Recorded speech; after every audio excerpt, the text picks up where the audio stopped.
أعوذ بالله من الشيطان الرجيم.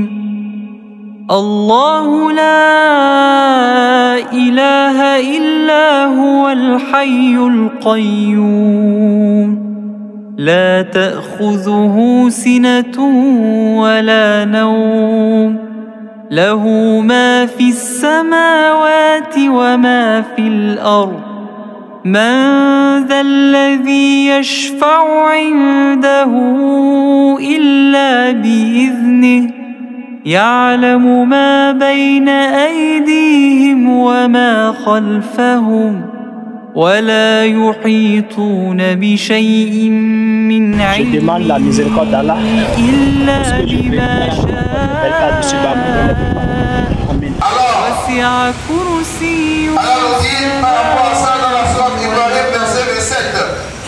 Allah a enfermé les croyants par une parole ferme dans la vie présente et dans l'au-delà. Et il égare les injustes. Celui qui va trouver la bonne réponse à ces trois questions, pour qu'on se prépare pour pouvoir trouver ces réponses, pour pouvoir donner. Quand le mécréant est un hypocrite, il dira: qui est ton Seigneur? À la question qui est ton Seigneur, il dira: je ne sais pas. Je ne sais pas. Parce que dans cette Bible ici-bas, il n'a pas gardé un seul Seigneur. C'est lui, vous le voyez, le dimanche quelque part. C'est lui, vous le voyez, au village, chez quelqu'un, en train de faire quelque chose, la nuit, à 0 heure. C'est lui, vous voyez, à gauche, à droite, il est partout. Le jour-là, il ne saura pas ce qu'il faut dire. Il finira par dire quoi? Je ne sais pas. Allah nous en préserve. Alors, deuxième question, quelle est ta religion? Il dira quoi? Il dira: j'ai entendu les gens dire quelque chose. Alors, moi-même, j'ai répété. Il ne saura pas ce qu'il va dire. Il va dire: j'ai entendu les gens dire quelque chose, moi-même, j'ai dit. Mais il ne répondra pas en disant: ma religion, c'est quoi? C'est l'islam et mon prophète est le prophète Mohammed sallallahu alayhi wa sallam. Il sera alors frappé avec un marteau de fer. Et il poussera un cri que tout entendra, sauf les humains et les djinns. Subhanallah. Il sera frappé avec un marteau de fer et il poussera un cri que tout ce qui existe sur la terre entendra, sauf seulement les hommes et les djinns. Et si la personne réussit cette étape de l'examen, ce qui vient après est plus facile. Le prophète sallallahu alayhi wa sallam a dit: la tombe est la première des demeures de l'au-delà. Si quelqu'un en est sauvé, ce qui vient après sera plus facile. Mais s'il n'en est pas sauvé, ce qui vient après sera plus dur encore. Rapporté par Tirmizi et jugé bon par Al-Bani. Parmi les questions de l'examen de l'au-delà, il y aura la question au sujet de la prière. Le prophète sallallahu alayhi wa sallam a dit: la première chose sur laquelle le serviteur sera jugé le jour de la résurrection, parmi ses œuvres, c'est la prière. Si elle est correcte, il aura réussi et gagné. Si elle est corrompue, il aura échoué et perdu. Serviteur d'Allah. Après ces trois questions, la prière. Est-ce que nous sommes de ceux-là qui faisons la prière? Est-ce que nous sommes de ceux-là qui faisons la prière à la mosquée, à l'heure de la prière? Ou bien quand il n'y a pluie, on n'est pas à la mosquée? Ou bien quand il fait frais, on n'est pas à la mosquée? Ou bien quand il fait trop chaud, on n'est pas à la mosquée? Ou bien on est de ceux-là dont le cœur est accroché à la mosquée, quel que soit le temps? Le prophète sallallahu alayhi wa sallam dit: la première chose sur laquelle le serviteur sera jugé au jour de la résurrection, parmi ses œuvres, c'est la prière. Si elle est correcte, il aura réussi et gagné. Si elle est corrompue, il aura échoué et perdu. Le hadith est rapporté par Abu Daoud et authentifié par Al-Bani. Parmi les questions de l'examen de l'au-delà, il y a aussi l'interrogation sur 4 choses: ta vie, ta jeunesse, tes biens et ta connaissance. Ça, on doit se préparer aussi, serviteur d'Allah. Nous tous, on sera interrogés sur la vie. Comment nous avons passé la vie? Allah va te dire, je t'ai donné 50 ans, je t'ai donné 20 ans, je t'ai donné 70 ans, 60 ans. Le prophète sallallahu alayhi wa sallam, on lui a donné 63 ans.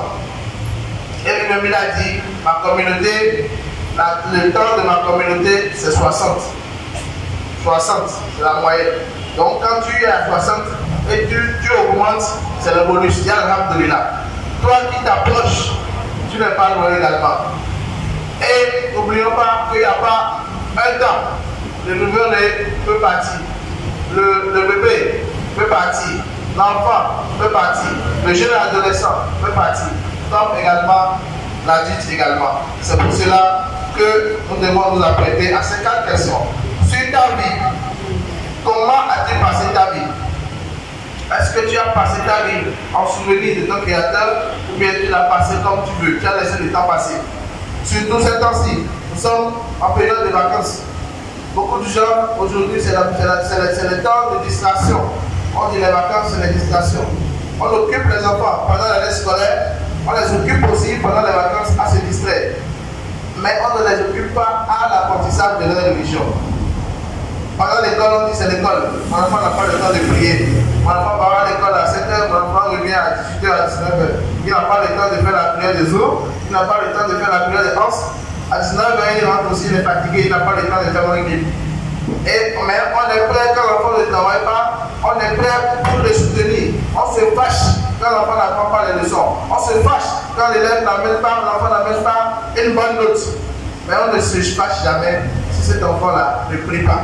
On ne se fâche jamais si cet enfant-là ne s'approche pas. On achète beaucoup de bandes dessinées à nos enfants. On les met les tablettes, on les met les jeux à la maison. Mais combien de recueils islamiques on achète à nos enfants? Combien de bouquets islamiques on achète à nos enfants pour qu'ils apprennent comment faire la prière, pour qu'ils apprennent la vie du prophète Mohammed sallallahu alayhi wa sallam, pour qu'ils apprennent comment bien se comporter dans la société, comment respecter les parents. C'est vrai qu'aujourd'hui les enfants n'ont plus de leçons de Coran. Nous les parents aussi, nous avons abandonné. Nous tous, on sort le matin pour chercher l'argent, on revient le soir fatigué. Et puis les enfants sont comme ça. Conclusion, on dit que nos enfants d'aujourd'hui n'écoutent plus. Que la génération d'aujourd'hui, c'est la génération de que des impolis. Mais est-ce que nous avons joué notre rôle dans ça? C'est la bonne question que nous devons se poser. Alors, nous serons interrogés sur notre vie. Ensuite, dans quoi nous l'avons passé? Ensuite, on sera questionné sur la jeunesse. Est-ce que ta jeunesse, dans les soirées, dans les bouteilles de vin, les bouteilles d'alcool, dans les concerts, dans quoi tu n'as passé ta jeunesse? Parce que la jeunesse, c'est un moment crucial de la vie d'une personne. Et quand tu rates ta jeunesse, tu as raté une bonne partie de ta vie. Qu'Allah ne fasse pas qu'on rate notre jeunesse. Donc, on va nous questionner sur cela. Ensuite, c'est bien. D'où les a-t-il acquis et dans quoi les a-t-il dépensés? Ta richesse, on va te questionner sur ça. Comment tu as trouvé? Est-ce que c'est halal? Est-ce que tu as transpiré avant de trouver? Ou bien c'est à gauche, tu as pris pour avoir?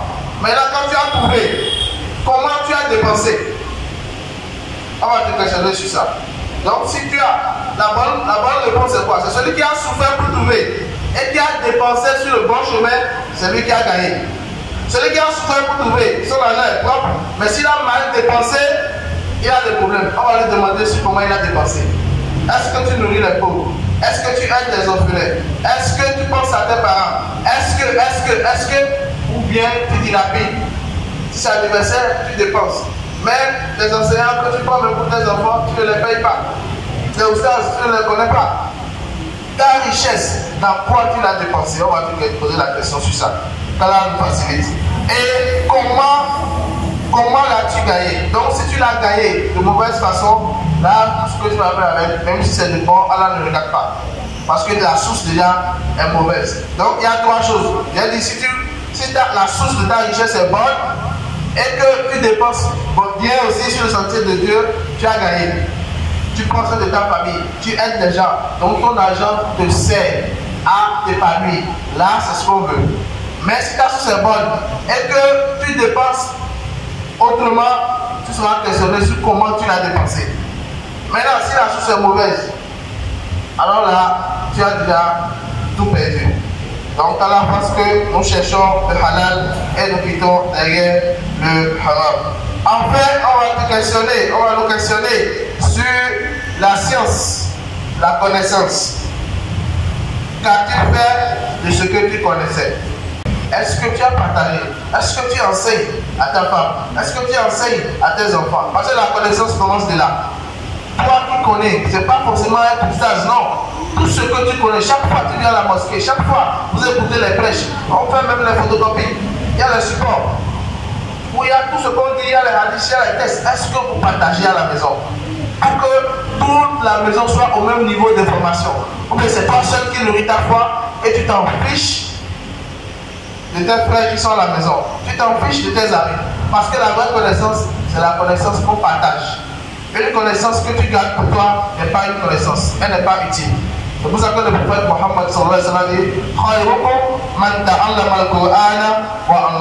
le meilleur d'entre vous, c'est celui-là qui a cherché la connaissance. Il a la connaissance et il ne l'a pas gardée pour lui, mais il l'a enseigné, il l'a partagé. De sorte que cette connaissance se perpétue de génération en génération. Ça fait plus de 1400 ans que le prophète Mohammed sallallahu alayhi wa sallam a fait l'émigration. Mais aujourd'hui, il a reçu la révélation. Mais aujourd'hui, regardez, dans tout le monde entier, il n'y a pas où on entend parler de l'islam. Il n'y a pas ce pays-là où on n'entend pas parler du prophète Mohammed sallallahu alayhi wa sallam. Dans les 5 continents, chaque vendredi, vous allez entendre toujours Alhamdulillah Rabbil Alamin, wassalatu wassalamu ala rasulillah. Toujours. Ya ayyuhallazina amanu. Toujours. Vous n'entendez pas ça, c'est le problème. Chaque fois, à chaque prière, vous allez toujours entendre quoi? Allahu Akbar, ashhadu an la ilaha illallah wa ashhadu anna Muhammadan Rasulullah. Il n'y a pas au moins 5 fois dans une journée, au moins minimum. Donc c'est pour dire quoi? C'est ça qu'on appelle la science utile. Et c'est cette science utile qui sera profitable pour nous. Parce que n'oublions pas que le prophète Mohammed sallallahu alayhi wa sallam nous a rappelé dans un hadith de recueilli par Muslim, où il dit quoi? Lorsque le fils d'Adam décède, tous ses œuvres s'arrêtent, excepté 3. Parmi ces 3 œuvres, il y a quoi? Il y a bien sûr cette science-là qui lui est utile, sa connaissance utile. On va te questionner sur ça. Donc, Allah subhanahu wa ta'ala, parce que, et quand on parle de connaissance utile, ce n'est pas seulement la science religieuse, non. Bien sûr, il y a la science religieuse, mais il y a aussi les autres sciences. La morale, tout ce que tu connais d'utile, il faut partager avec les gens. C'est bon. Alors, le prophète Mohammed sallallahu alayhi wa sallam, pour finir, a dit aussi parmi les questions qui seront posées le jour du jugement, il y a la question sur ceux qui étaient sous sa responsabilité. Les questions sur ceux qui étaient sous sa responsabilité. As-tu accompli ton devoir envers eux ou les as-tu négligés? Le prophète sallallahu alayhi wa sallam dit, chacun de vous est un berger et chacun de vous est responsable de son troupeau. Tout à l'heure, je voulais commencer mon sermon. Vous allez voir que j'ai dit quelque chose avant de commencer le sermon. C'est parce que c'est de ma responsabilité de rappeler ça. Puisque le muezzin faisait l'appel, mais je n'entendais pas les gens parler. Le muezzin disait, oh non, personne, je n'entendais pas. Je ne sais pas si les gens disent dans le cœur, je ne sais pas. Mais on a dit, quand vous entendez le muezzin, dites.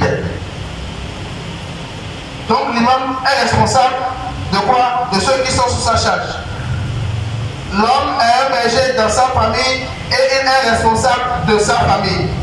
Une femme est une bergère dans la maison de son mari et elle est responsable de sa maison. Le serviteur est un berger sur les biens de son maître et il est responsable de ce qu'il gère. Donc, serviteur d'Allah, cela nous montre que quel que soit le rang que nous occupons, nous avons cette responsabilité-là envers ceux qui sont sous nous. Toi, papa, on va te questionner sur comment tu as gardé ta femme, sur comment tu as éduqué tes enfants. On va te questionner sur ça. Si tu les as dit, ou bien tu t'en fous d'eux, ainsi de suite, ainsi de suite. Tu as gardé ton mari dans la maison. Est-ce que tu lui donnes son droit? Est-ce que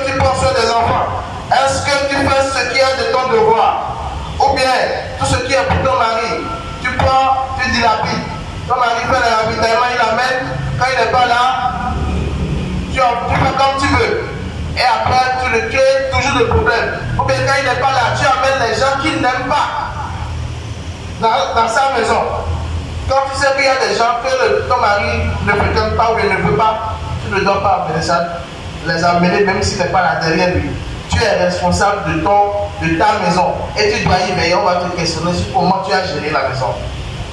Le serviteur également est un berger et on va le questionner. Toi, quand tu es serviteur, peut-être tu as des patrons te confient des choses.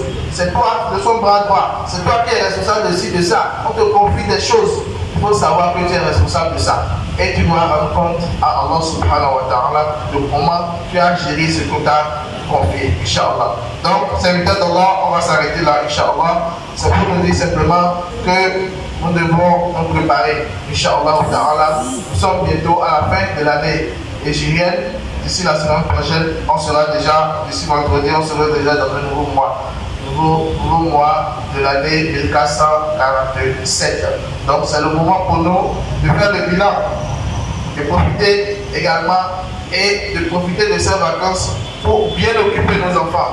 Pour bien occuper nos enfants et nous-mêmes s'occuper aussi, surtout dans l'apprentissage de la religion, dans l'amélioration de la prière et surtout dans l'amour, la recherche de l'amour d'Allah subhanahu wa ta'ala et de son prophète Muhammad sallallahu alayhi wa sallam. Allah subhanahu wa ta'ala, parce que nous sommes de ceux-là qui écoutent sa parole, choisissent ce qu'elle contient de meilleur et puissent l'appliquer de la meilleure façon.